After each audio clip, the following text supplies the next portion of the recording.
Back in the 1960s, most of the Hollywood glamour queens of the 30s and 40s went into a kind of involuntary retirement, but not Bette Davis.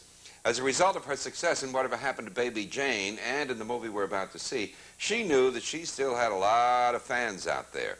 Turning 70 didn't slow Bette Davis down. She embarked on a world tour called Bette Davis in Person and on Film.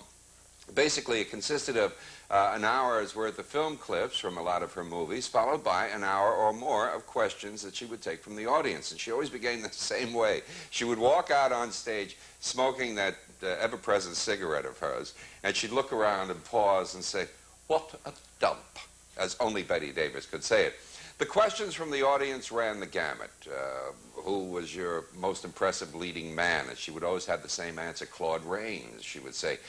Who would you play in a movie if you had your choice? And she'd think a moment, and then she said, someone peculiar. Have you ever had a facelift? Somebody once asked. She invited that person up on the stage for a closer look.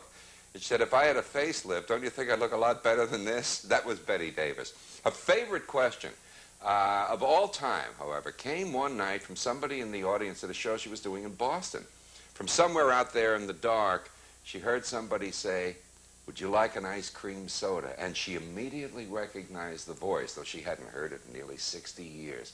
It was Francis Young from Southwest Harbor, Maine. She introduced him to the audience as the boy who had worked at the soda fountain right near her family's vacation home. But more importantly, he was the one who gave her her first kiss. So, there really was a softer side to Bette Davis, but she didn't let people see it until she was well into her older years.